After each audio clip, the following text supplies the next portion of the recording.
Bonjour à tous. Merci. Vous savez, c'est difficile quand on est devant de parler, quand on entend bonjour. C'est le culte de la rentrée. Et le Seigneur m'a mis à cœur un passage particulier qui, j'espère, va nous booster ce matin, qui, j'espère, va nous titiller ce matin. Moi, en tout cas, j'ai été titillé par le Seigneur. On se demande souvent pourquoi Dieu ne nous bénit pas davantage. Pourquoi si peu de bénédictions? Pourquoi ne sommes-nous pas dans la paix? Bien sûr, tout le monde aspire à toutes ces choses, n'est-ce pas? Et c'est des questions légitimes. Parce que Jésus lui-même a dit en Jean 10,10 « Moi, je suis venu afin que les brebis aient la vie et qu'elle l'ait en abondance. » Alors, est-ce que Jésus est menteur? L'Assemblée dit « Non, merci. »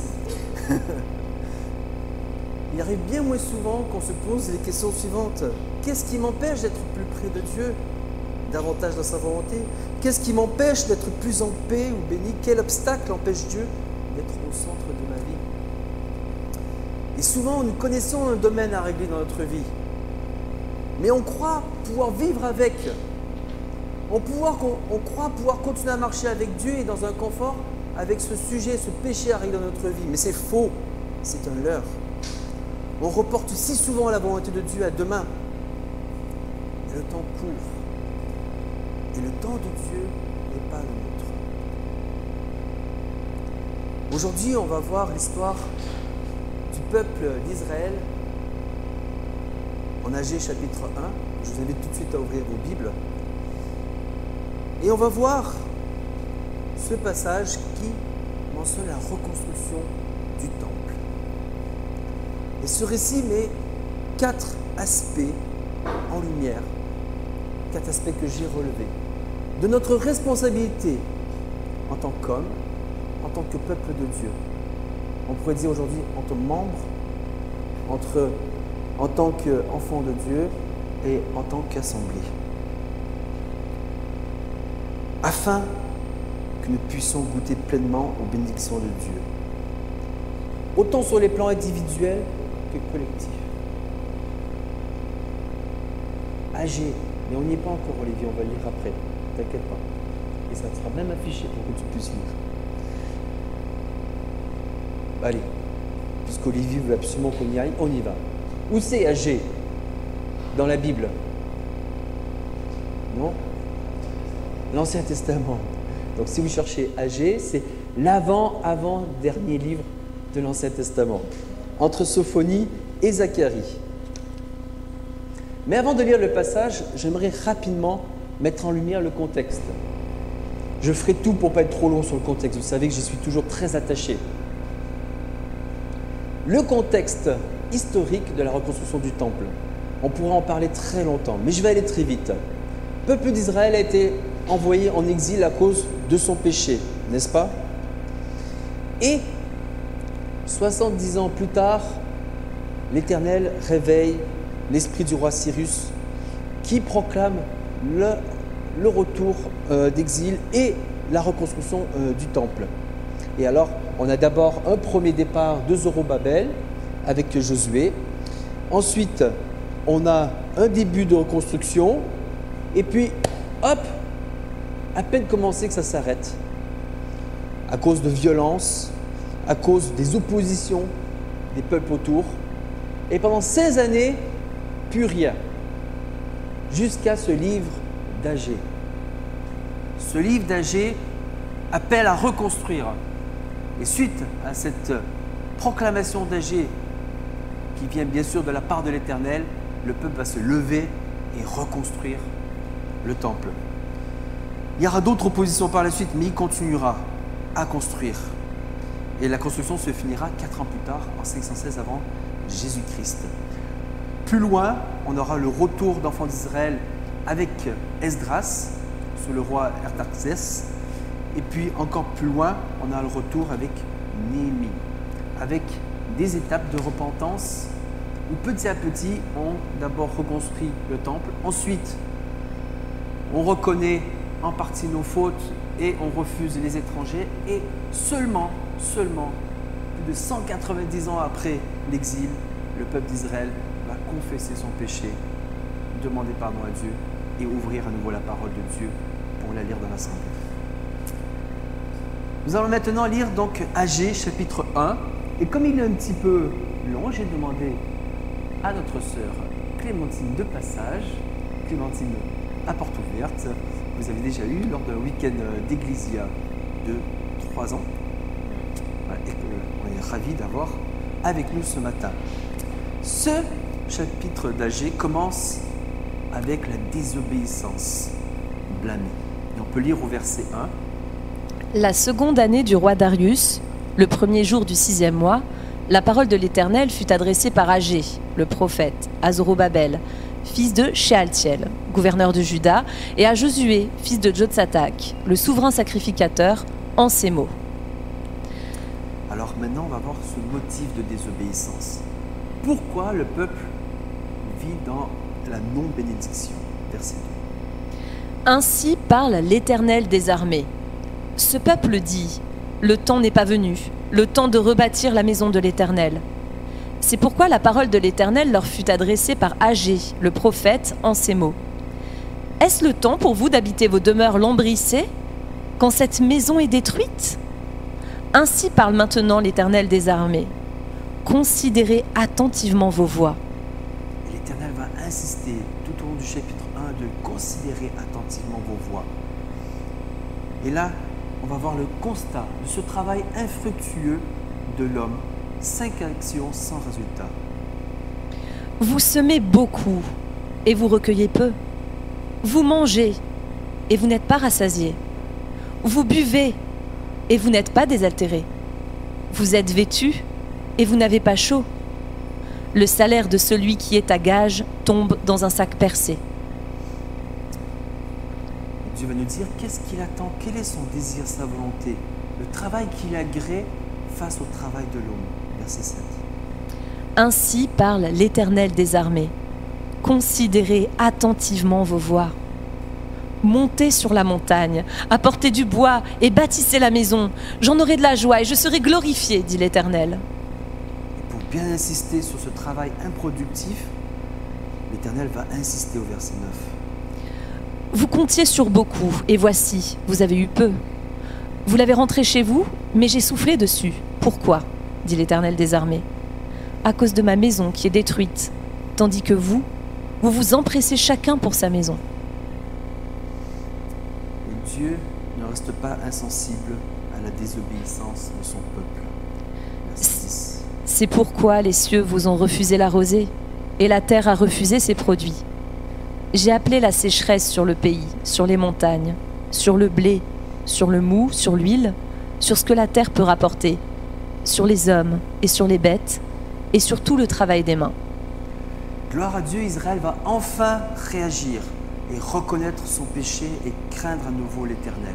Verset 12. Zorobabel, fils de Shealtiel, Josué, fils de Jotsatak, le souverain sacrificateur, et tout le reste du peuple entendirent la voix de l'Éternel, leur Dieu, et les paroles d'Agé, le prophète, selon la mission qui lui avait donnée l'Éternel, leur Dieu, et le peuple fut saisi de crainte devant l'Éternel. Et la grâce de l'Éternel, elle est immédiate. Agé, envoyé de l'Éternel, dit au peuple, d'après l'ordre de l'Éternel, « Je suis avec vous, dit l'Éternel. » Ce rappel qui avait été fait à Josué, à Abraham, la promesse, je suis avec vous. Et Dieu concrétise sa promesse avec de l'action. Verset 14. L'Éternel réveilla l'esprit de Zorobabel, fils de Shealtiel, gouverneur de Juda, et l'esprit de Josué, fils de Jotsatak, le souverain sacrificateur, et l'esprit de tout le reste du peuple. Il va décrire quelle est cette obéissance et le travail qui lui plaît. Ils vinrent, et ils se mirent à l'œuvre dans la maison de l'Éternel des armées, leur Dieu, le 24e jour du 6e mois, la seconde année du roi Darius. Et on n'a pas le temps de lire tout le livre de prophète d'Agé, mais je vais vous donner 3-4 versets qui sont des bénédictions, des promesses de Dieu sur lesquelles Israël peut s'appuyer. Fortifie-toi et travaillez, car je suis avec vous. Je reste fidèle à l'alliance que j'ai faite avec vous. Mais dès ce jour, je répandrai ma bénédiction. Zorobabel, mon serviteur. C'est-à-dire que Israël était séparé de Dieu. Et à la fin, on voit que l'Éternel appelle encore à nouveau Zorobabel, mon serviteur, qui est une restauration partielle du peuple en attendant la restauration complète en Jésus-Christ. Alors ce chapitre, je ne sais pas si vous le lisez pour la première fois, moi il m'interpelle depuis tant d'années. Et en ce début d'année, le Seigneur m'a vraiment mis à cœur de vous le partager.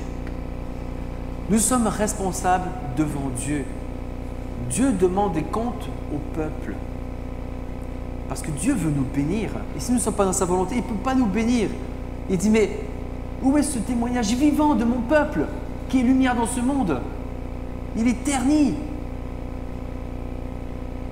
On va voir 4 aspects de la responsabilité. D'abord, connaître la parole de Dieu. Ensuite, être prompt à la repentance.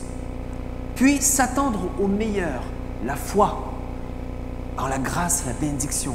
Et enfin, évidemment, on ne peut pas le manquer, cet appel, répondre à l'appel de reconstruire, c'est-à-dire de mettre Dieu au centre, en priorité de nos vies. Premier aspect, connaître et discerner la parole de Dieu. Connaître et discerner la parole de Dieu.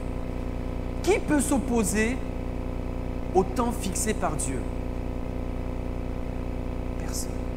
Nul ne le peut. Dieu savait toutes choses et le retour d'Israël relevait d'un miracle qu'il connaissait d'avance en son temps. Cette promesse avait été annoncée par Isaïe, par Jérémie. Et face à cette promesse, le peuple de Dieu, et nous aujourd'hui, dans des circonstances différentes, nous avons 2 possibilités. Soit on s'approprie cette promesse, on y croit et on y persévère, soit on manque de foi, ou même, parfois, on n'en a même pas connaissance de cette promesse. Connaître et discerner la parole de Dieu. Pourtant, le contexte du retour d'Israël est juste incroyablement accompli, autant que Dieu a fixé, préparé d'avance, annoncé, révélé avec puissance. Je peux dire aussi que le contexte de l'Église depuis 2000 ans est aussi une belle œuvre de l'Éternel.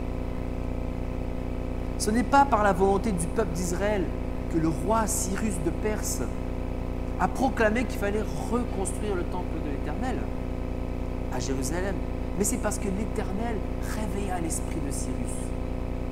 L'Éternel était derrière. Il a utilisé un païen pour accomplir sa volonté. L'Éternel savait toutes choses. Il avait annoncé par la bouche de Jérémie que le retour d'Israël aurait lieu 70 ans après l'exil. Et par celle d'Isaïe, que le rôle prépondérant du roi, on peut lire en Ésaïe 44, « Je dis de Cyrus, il est mon berger et il accomplira toute ma volonté. Il dira de Jérusalem qu'elle soit rebâtie et du temple qu'il soit fondé. » Vous vous rendez compte qu'à l'époque, quelqu'un qui avait la parole de Dieu, il savait à quelle année et avec quel roi Israël allait revenir d'exil. Encore fallait-il s'intéresser à la parole de Dieu. L'Éternel avait également annoncé ces choses par la bouche même de Moïse en Deutéronome 30. Il avait insisté en disant que la désobéissance d'Israël entraînerait la dispersion et que la repentance lui permettrait de retrouver ses terres. Lévitique 26, Deutéronome 28 annoncent tous les deux à quel point Israël va souffrir tout ce qu'il va subir s'il ne se repent pas. Mais où est-ce qu'Israël s'est repenti? Je ne vois nulle part Israël se repentir avant de retourner d'exil. Je ne sais pas si vous vous souvenez, je pense il y a 2 ans, j'ai prêché sur Daniel chapitre 9. Qui, à part Daniel, s'est réellement repenti en Israël avant ce retour d'exil? Daniel, un homme pieux, juste devant l'Éternel, au cœur selon Dieu, nommé de Dieu lui-même, mon bien-aimé. Il a fait une prière en Daniel chapitre 9, magnifique, historique. Je ne sais pas si vous vous rappelez cet enseignement, mais en gros, Daniel, attaché à la parole de Dieu, lit le prophète Jérémie, lit le prophète Isaïe. Et il voit qu'il est temps. C'est l'année que Dieu a choisie pour qu'Israël retourne. Daniel se met à genoux.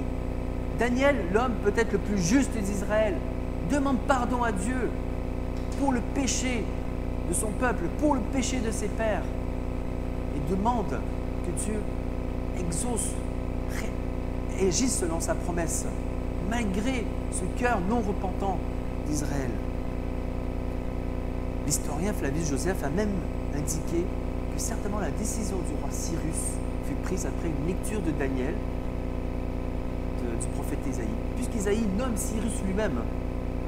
Qui pouvait, à part le premier adjoint du roi, se permettre une telle chose de lire la parole de Dieu, la Bible, au roi païen? Et la prière de Daniel est en contraste total avec Israël. Bien sûr, après, suite à cette prière et suite au temps convenu par Dieu, Dieu a aussi réveillé l'esprit des chefs.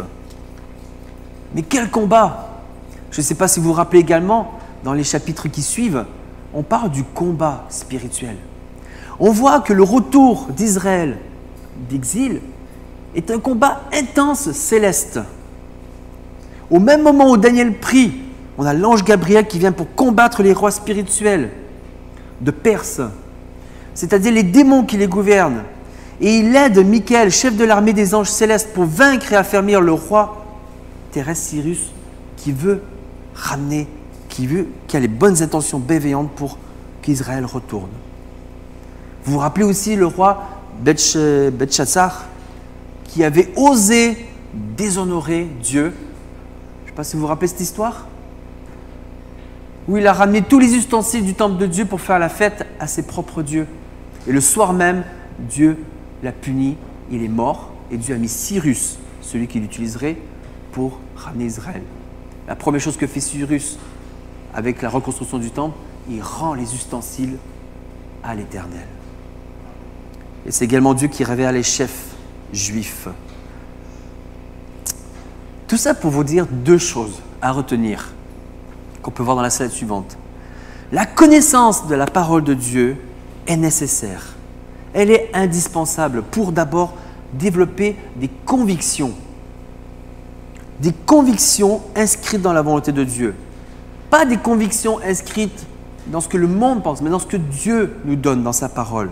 Et d'y persévérer avec foi. Et une deuxième chose, la parole de Dieu est nécessaire dans nos vies pour discerner son œuvre en temps réel et d'y participer comme qu'ouvrier et pas comme opposant. Combien de fois on se pose cette même question qui revient tout le temps?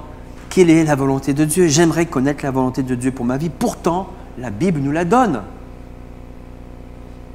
Il suffit de la lire et d'y obéir.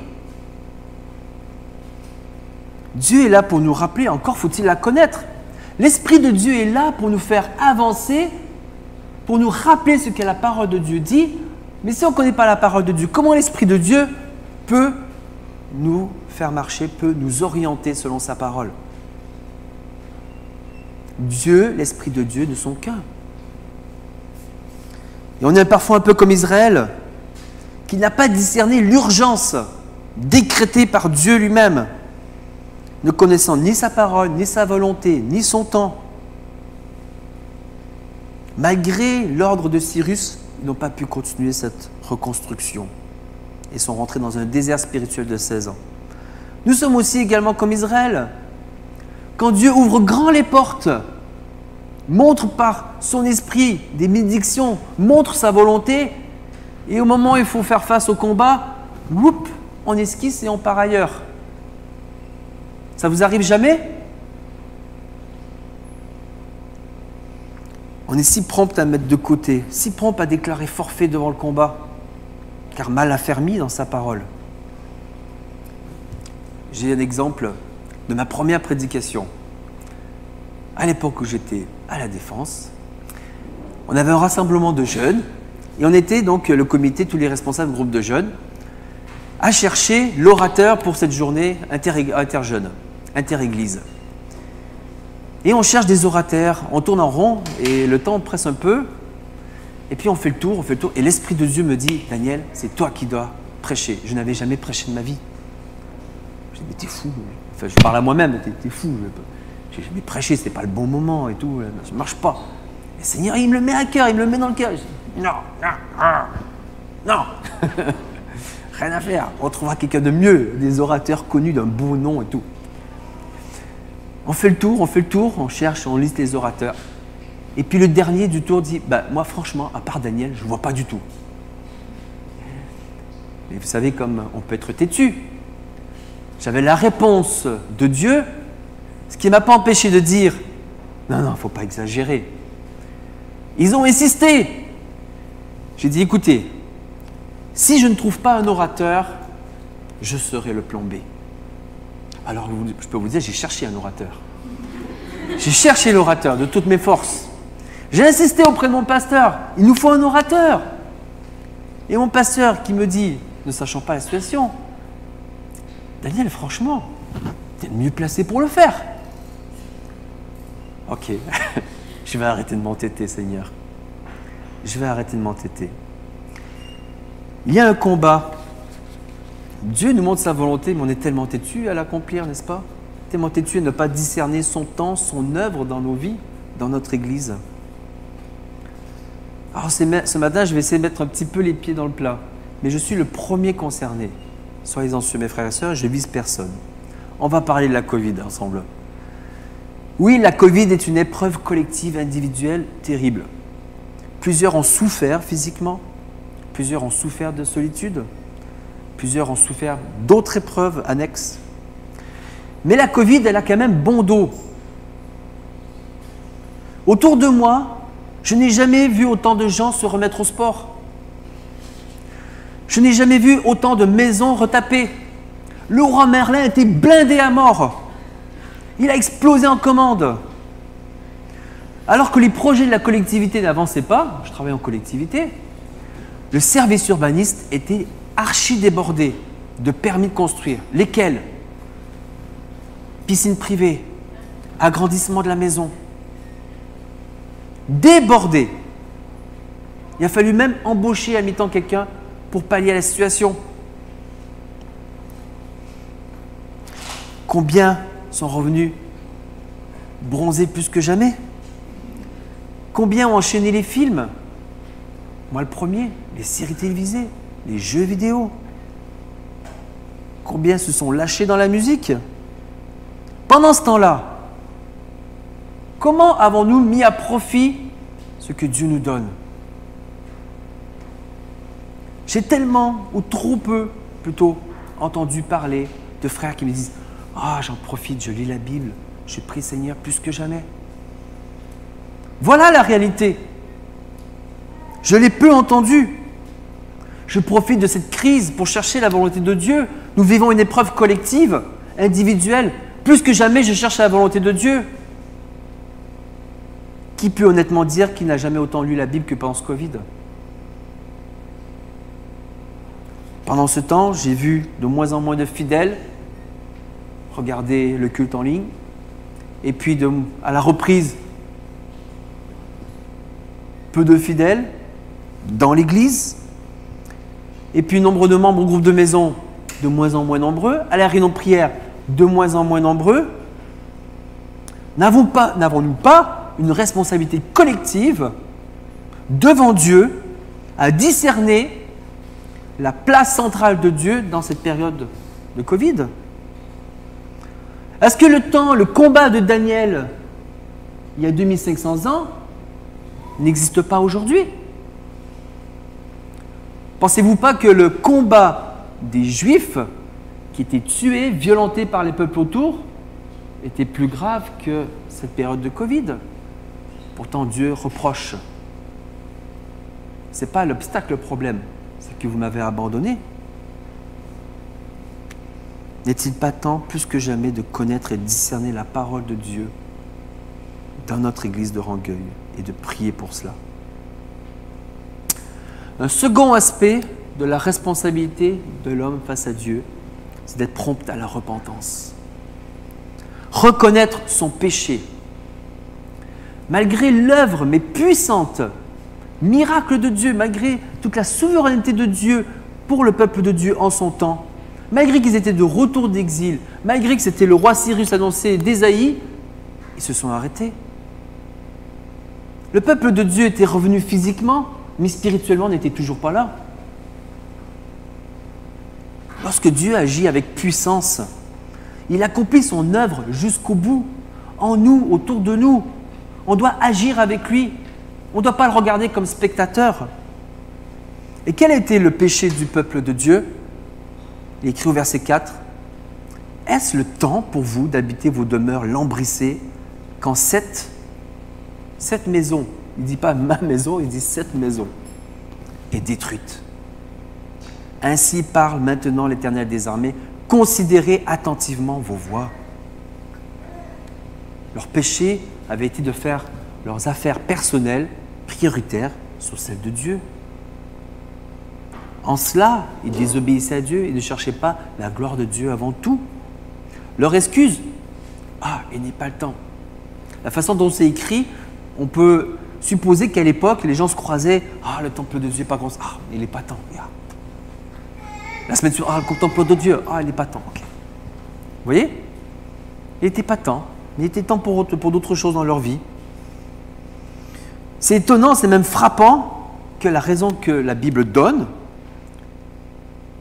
est un bon argument.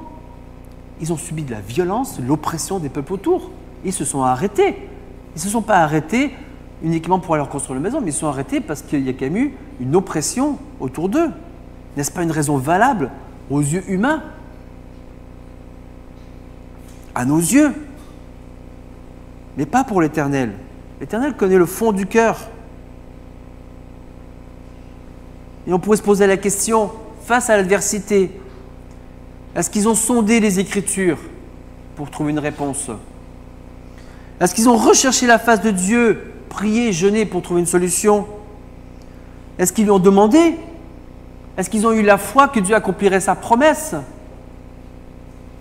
Est-ce qu'ils ont eu le désir, plus que tout, de rétablir la présence de Dieu au centre de leur vie et du peuple? La réponse est non. Ils ont arrêté la reconstruction et désobéi à Dieu. Ce peuple revenait d'exil et faisait les mêmes erreurs qu'il avait condamnées à l'exil. Le temps n'est pas venu de reconstruire.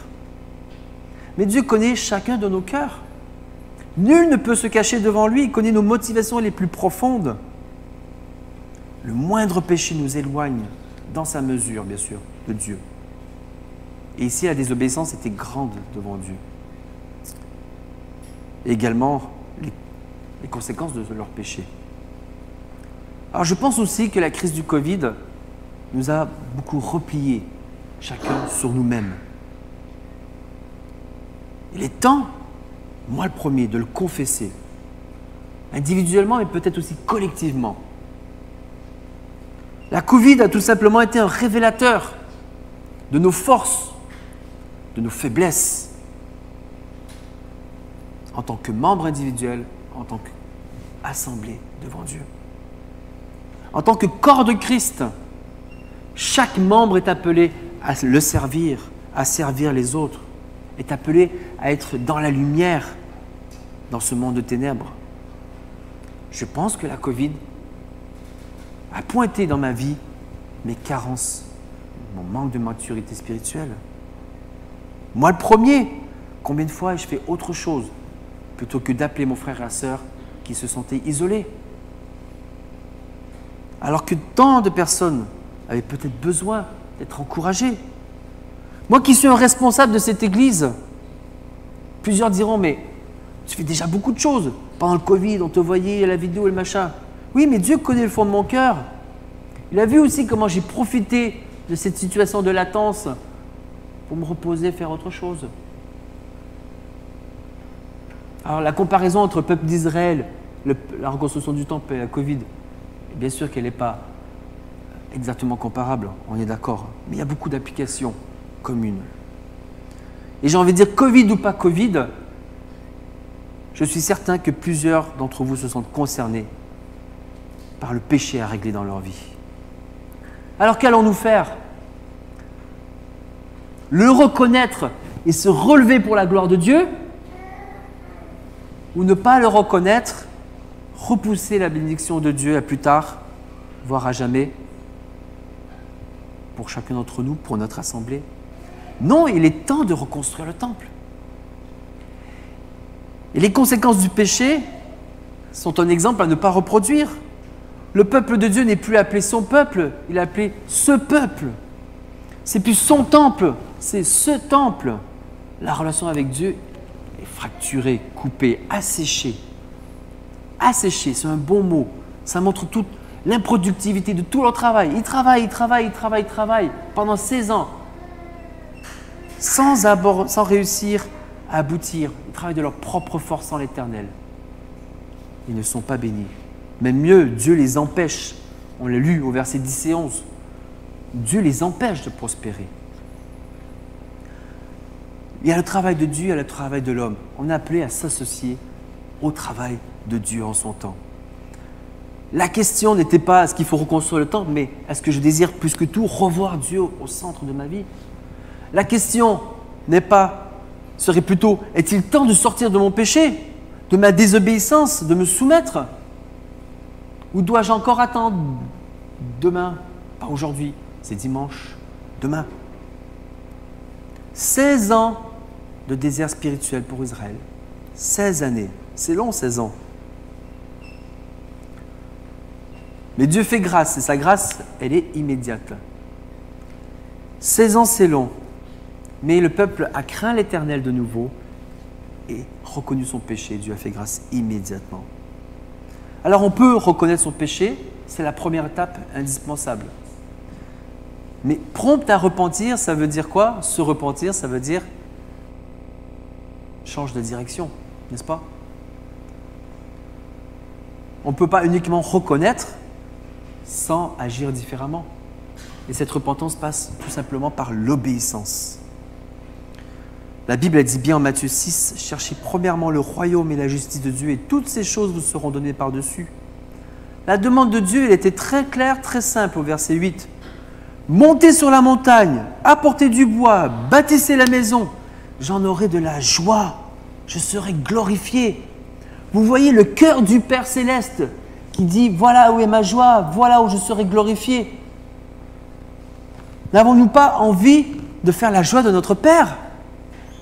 N'avons-nous pas envie de faire ces choses célestes? Chercher premièrement ces choses célestes. L'Éternel prend plaisir à un cœur qui est contrit et qui le cherche.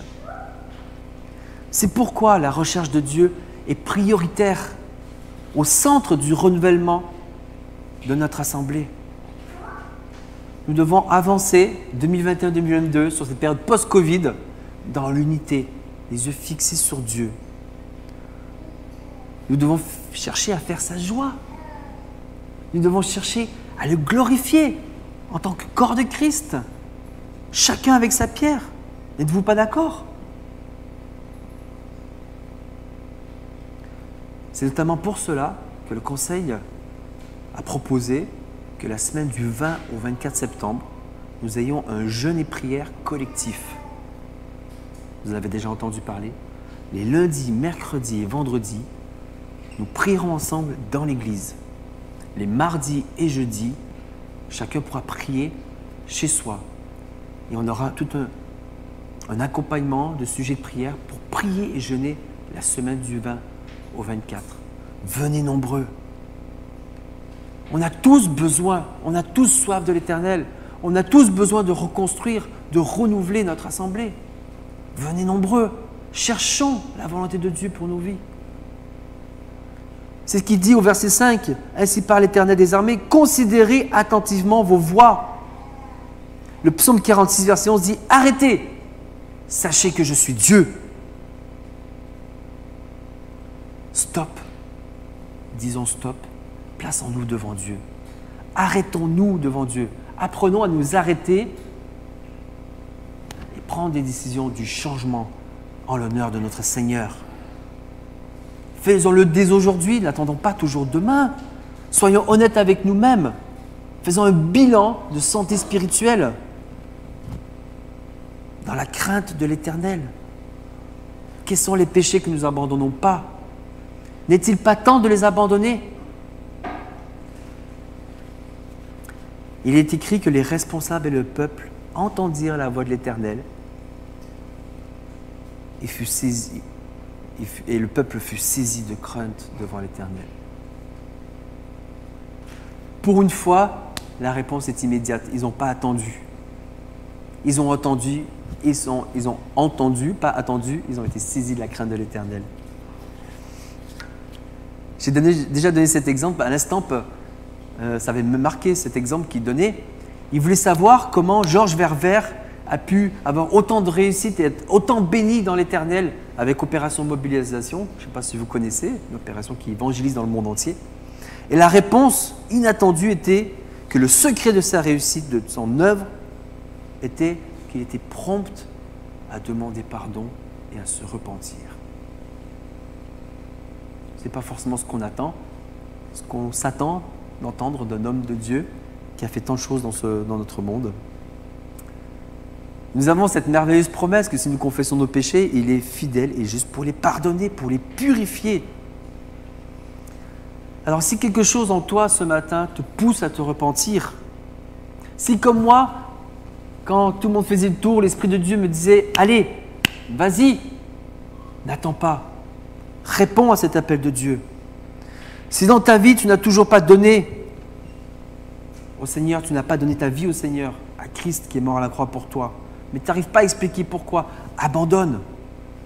Si tu as un combat dans ta chair contre le péché, tu ne vois pas l'issue, abandonne. Si un péché qui t'empêche d'approcher plus Dieu, abandonne. Une mauvaise habitude qui est imprégnée en toi. C'est tellement devenu une habitude que tu ne le vois peut-être même plus. Au contraire, tu le sais, mais c'est trop ancré à toi, dans ton caractère. Abandonne. Un aspect qui prend trop de place, qui prend la place de Dieu. Abandonne. Mets-toi à genoux. Tourne-toi vers le trône de la grâce. Le temps n'est pas pour demain, il est pour aujourd'hui. Et la vie en abondance, elle n'est pas pour demain, elle est pour aujourd'hui. Et c'est le troisième aspect de notre responsabilité. Nous sommes aussi responsables de s'attendre au meilleur, car sa grâce est réelle. On doit vivre cette bénédiction, cette grâce avec foi. On a lu, qui est écrit au chapitre 2, « Je reste fidèle à l'alliance que j'ai faite avec vous. » Dieu est fidèle. Mais dès ce jour, je répandrai ma bénédiction. Il ne dit pas, « Ok, tu as mis 15 ans à demander pardon, on va attendre un petit peu avant que je te bénisse. » Non, c'est écrit, mais dès ce jour, je répandrai ma bénédiction. Le temps de Dieu n'est pas celui des hommes. Tu peux confesser avec assurance ton péché parce qu'il ne va pas te laisser avec un cœur brisé par terre. Au contraire, il va tout de suite te relever. Il est écrit au verset 13, « Je suis avec vous. » Romains 5, 20 dit « Or la loi est intervenue pour que l'offense abonde, mais là où le péché a abondé, la grâce a surabondé, afin que comme le péché a régné par la mort, ainsi la grâce règne par la justice, pour la vie éternelle, par Jésus-Christ, notre Seigneur. » Peu importe la gravité de ton péché, s'il est confessé, Dieu est fidèle et juste pour le pardonner. Il nous fait grâce, on le comprend tellement peu dans notre vie. Dieu nous fait grâce, Dieu pardonne, c'est une réalité. Ne repartons pas avec nos casseroles, Dieu fait grâce. Alors est-ce qu'il est temps de reconstruire le temple de Dieu? Oui, j'ai même envie de dire, il est temps d'expérimenter la grâce de Dieu dans nos vies, dans tous les aspects de notre vie. Il est temps de lui laisser les rênes. Je ne dis pas que notre assemblée n'est pas le peuple de Dieu, n'est plus le peuple de Dieu.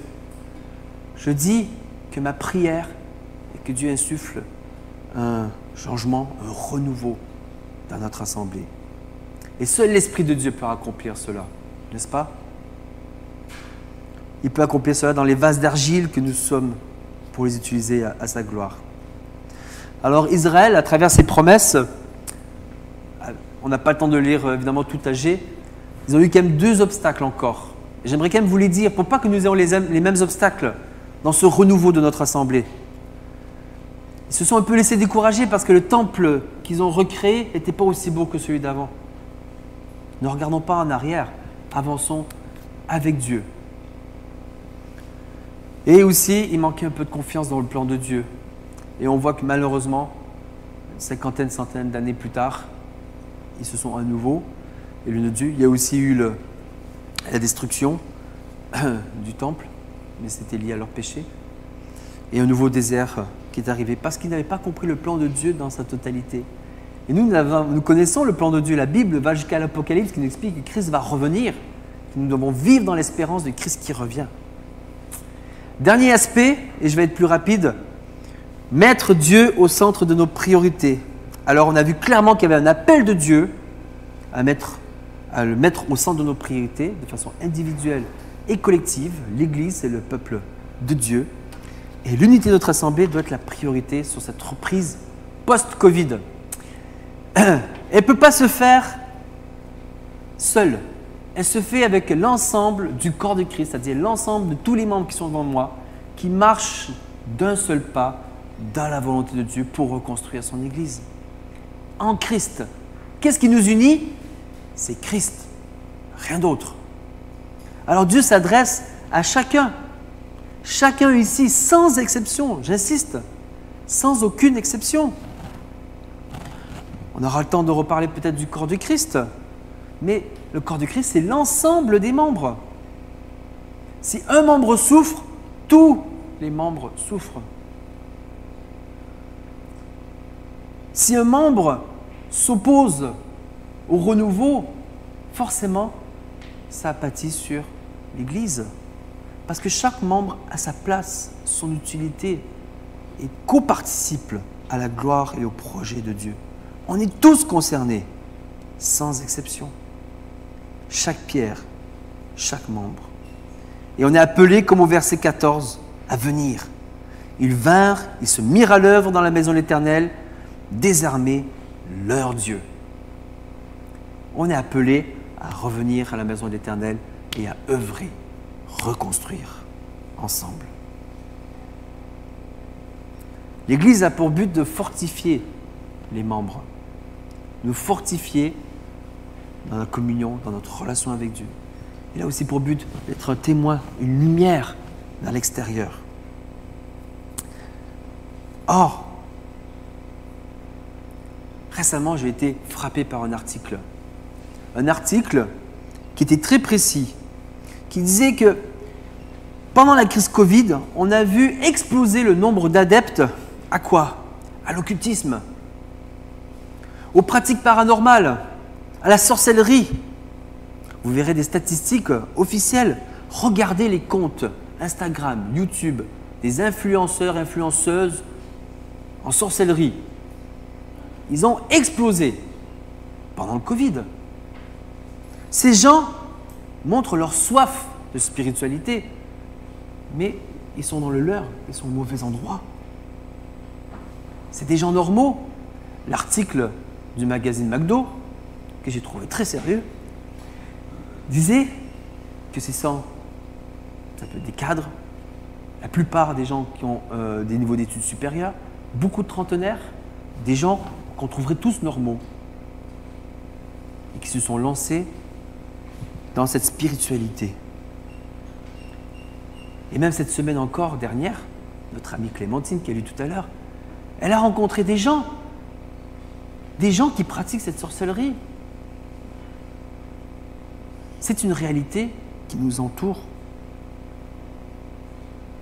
Comment se fait-il que ces pratiques, c'est ce qui m'a le plus interpellé, comment se fait-il que ces pratiques ont explosé alors que notre Église, elle n'a pas explosé?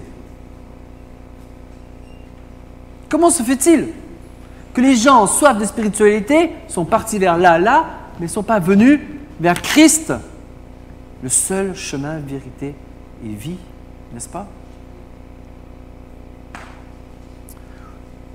Je me pose la question, où sont les influenceurs chrétiens? Où sont les influenceuses chrétiennes qui vivent une foi tellement réelle en Christ, qui sont contagieux pour quiconque s'approche? Nous devons prendre notre place. La place de Dieu, la place de l'Église dans le plan de Dieu est celle-ci. Être contagieuse, être lumière, montrer la vérité, montrer le vrai chemin spirituel. Alors c'est également pour cela que le Conseil, on a voulu pour ce premier trimestre nous aider à retrouver peut-être des armes.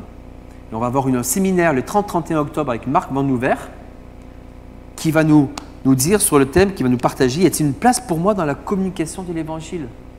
Comment moi, individuellement, je peux communiquer l'Évangile à ceux qui m'entourent.